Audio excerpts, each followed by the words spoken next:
Halfland, an ahistorical prehistory. Part 7. Diplomacy and Desolation.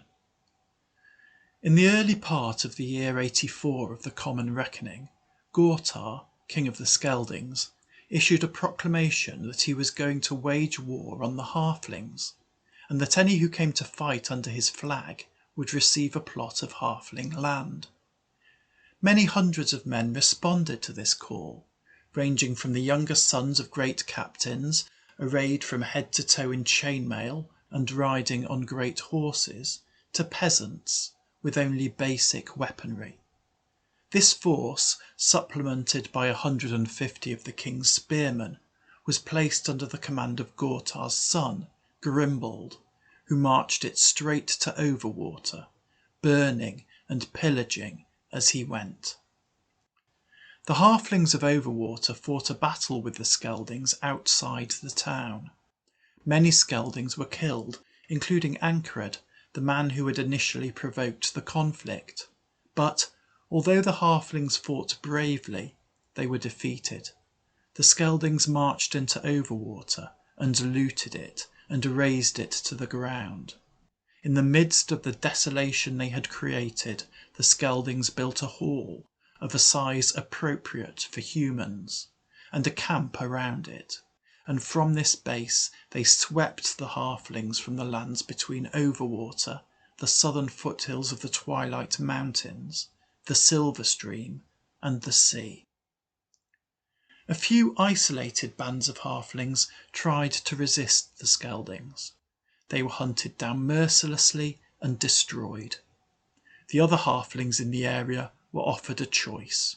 They could leave immediately, taking only what they could carry, or they could die. Although the Halflings retained the territory between Overwater and the river Tumblewater, the majority of the displaced Halflings recrossed the Dwarf Bridge and moved north. Grimbald ordered his nephew, Godric, to take command of the king's spearmen and march them back to Great Hall. But Grimbald remained at Overwater. He parcelled out the land he had taken between his surviving men, on condition that they swore fealty to the king, and to him. The following year, Gortar summoned Grimbald to Great Hall. Grimbald knelt before Gortar, and Gortar awarded Grimbald the title Warden of Overwater, and delegated to him the administration of the Skelding lands to the north of the Silver Stream. Hastein, the Lord of Dwarfbridge, was concerned by the depredations of the Skeldings. The dwarves of Dwarfbridge were prosperous. Every Halfling who crossed the bridge that the dwarves had built paid a toll, and these tolls ended up in Hastein's coffers. But Hastein was no miser. He paid generous wages to those who maintained the bridge, guarded it, and collected the tolls. He was fond of the good things in life and paid good money for them. His people farmed the land and worked with their hands and traded with their kinsfolk in Bensby and Geitsbin, importing pieces of exquisite dwarven work crafted in Delvings and Southvale.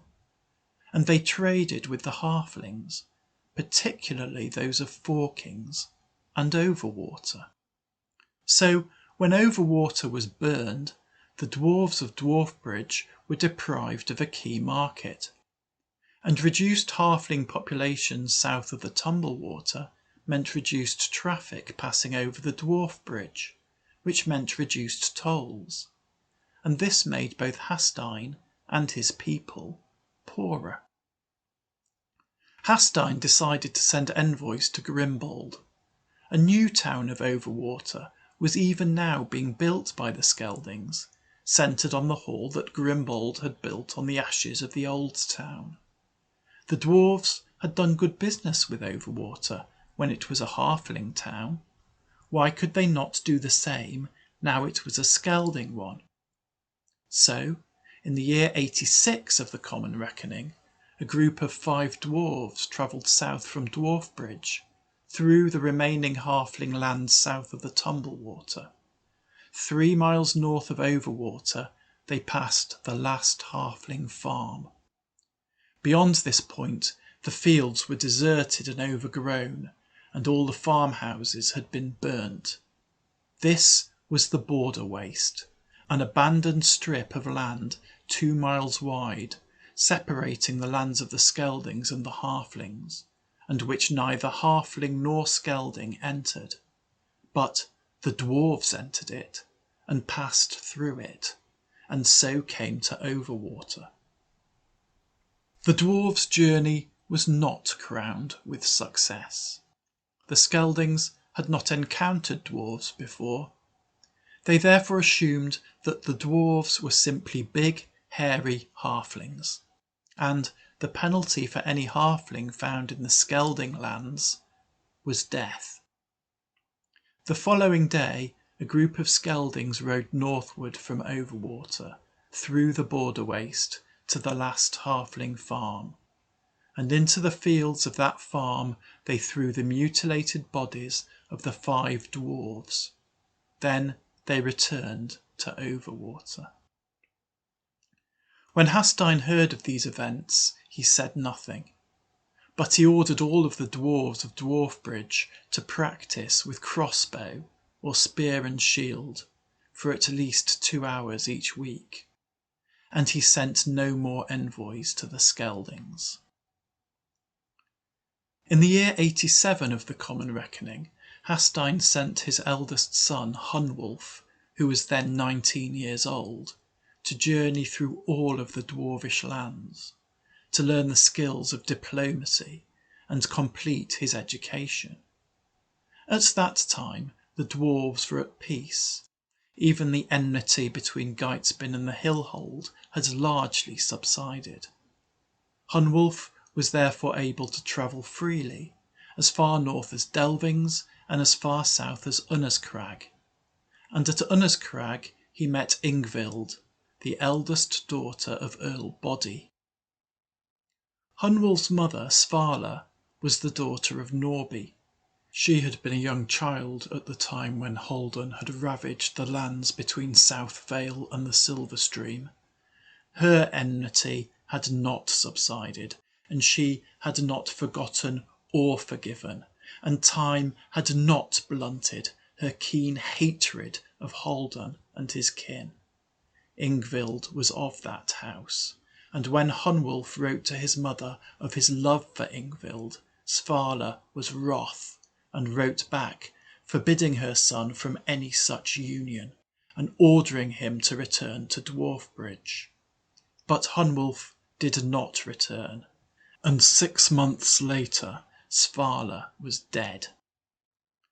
Hastine was more pragmatic than his wife.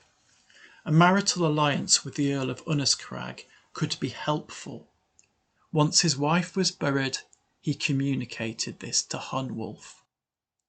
Hunwulf returned to Dwarfbridge in the spring of 89, accompanied by his new wife, who was heavy with child. That summer, Ingvild gave birth to a son, who the couple named Halvard.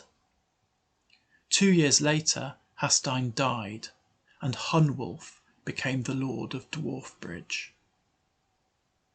Turning to the dwarves around Silvermere, Astrid the Mine Lady and her husband Gunkel had continued to amass wealth, and with that wealth came power. Gunkel had interests in many different trades, and many of the members of the Council of Guildsmen owed their livelihood to him. They voted Gunkel into the position of chair dwarf of the council, and, without being too obvious about it, he used this position to his own advantage, and further increased his wealth. In the year 85 of the Common Reckoning, Gunkel unexpectedly dropped dead, apparently of a heart attack. He was 45 years old, and his will left all he owned to his wife, Astrid, who now became the richest and most powerful dwarf in Halfland. Astrid and Gunkel had 5 children. At the time of Gunkel's death, the oldest, Gunvid, was 17 years old, while the youngest, Bina, was newly born. Following Gunkel's death, Astrid rewrote her will. The business interests she had inherited from Gunkel were to be passed to Gunvid.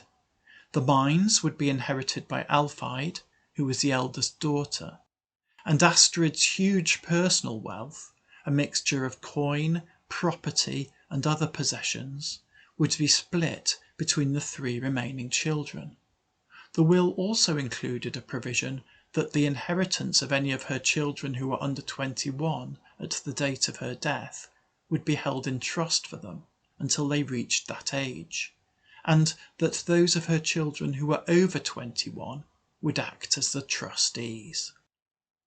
This provision came into effect in the year 90 of the Common Reckoning, when Astrid died. Gunvid was 22 at that time, Alfheid was 19, and the other children were still younger. Accordingly, the inheritance of all his brothers and sisters was placed in Gunvid's trust. Gunvid did not take any interest in earning money, only in spending it. He left the businesses and the mines to look after themselves, and lived a life of luxury and futile extravagance. In the year 92 of the Common Reckoning, Alfheid attained the age of 21 and inherited the mines. These were still largely run, and run effectively, by the dwarves that had been trained and promoted by Astrid. Alfheid was therefore able to step into her mother's shoes, and she proved to be a very capable mine lady. Alfheid had more than the mines to worry about. Upon reaching 21, she had also become joint trustee of her younger siblings' inheritance. Being a diligent and thorough dwarf, she undertook an audit of that inheritance. This audit showed that several valuable items were missing. Gunvid had sold them and used the proceeds to pay some of his debts. Alfheid confronted her brother and demanded that he paid the value of the missing items back into trust. When he said he was unwilling to do so, she took the matter to the Council of Guildsmen. Gunvid was confident that the council would find in his favour. After all, many of the members of the council were running businesses which his father had established and which he now controlled. But his confidence was misplaced. The council ruled that Gunvid should sell his business interests to repay his embezzlements. And, conveniently for everyone except Gunvid, there was but a single bidder for each of those businesses, being the council member who ran it, and Gunvid therefore had no option but to sell at a knock-down price. Thus, the business empire that Gunkel had built evaporated. To the west, the halflings around Elvesgrave were thriving. They multiplied and their numbers grew, further augmented by halflings who had been driven out of the lands beyond the river Tumblewater and were now heading north to find their fortune. Following the Battle of the Statue, the elves had retreated deeper into the forest and watched as the halflings felled and burned the trees. For a while, the halflings had been content to bring the lands they had thus cleared fully under cultivation. But in the year 93 of the Common Reckoning, the halflings once again started to chop and burn the forest. The elves reacted badly to this. They determined to teach the halflings a lesson. For every tree that the halflings cut down during the day, a small group of elves would sneak into the halfling lands at night and burn down a halfling farmhouse. The halflings, particularly those living close to the forest edge, reacted badly to this. They determined to teach the elves a lesson, and who better to lead them in this venture than Brocco Proudnose, the victor of the Battle of the Statue. At first Brocco was reluctant. He now owned a large farm near to Ellsgrave and a small shop in that town. He had achieved his personal life goals, was well fed and comfortable, and felt no need for any further military excitement in his life. But he had children, and when the inducements offered to him reached the point that all his children could also be set up for life, he acceded to popular sentiment. In the year 94, he let it be known that he would be leading an expedition into the forest, and that any halfling who wished to participate should join him at Sprucewood, a halfling hamlet at the forest edge. From the eaves of the forest, the elves observed the gathering halflings. The incendiary raids on halfling farms had been led by an elf known as Lafarallin Silverblade. He had urged his followers to regard fighting halflings as a serious business rather than a sporting endeavour, encouraging his fighting elves to wear armour and to use heavier war bows in place of the hunting bows that had previously been utilised. Indeed, many historians credit him with the invention of the fabled elven longbow. As Brocco Proudnose mustered his forces, Lafarallin Silverblade attacked, in an action known to history as the Battle of Sprucewood. The elves suffered heavy casualties, but before they withdrew, Brocco Proudnose was pierced by an elven arrow, loosed from an elven longbow, and killed upon the spot. Brocco's children received the remuneration that he had been promised, which was plentiful, so to that extent Brocco achieved his goal. And, although dismayed by his death, the halflings took considerable comfort from the fact that they had bettered the elves and forced them to withdraw. 3 days later, 600 halflings marched into the forest. The following day, as the halfling force advanced along a ridge known as the Meadow Rib, it was ambushed by Lafarallin Silverblade and his elves, and cut to pieces. Fewer than 100 halflings ever returned to the halfling lands. This defeat caused the halflings to change their policy. They planted a hedge along the edge of the forest, a tall, thick, dense hedge, which they tended well. Halfling fields ran right up to the hedge, which the halflings named the Wood Wall, but no halfling ever ventured through it and into the elven forest, and the elves likewise remained on their side of the boundary, for a time at least.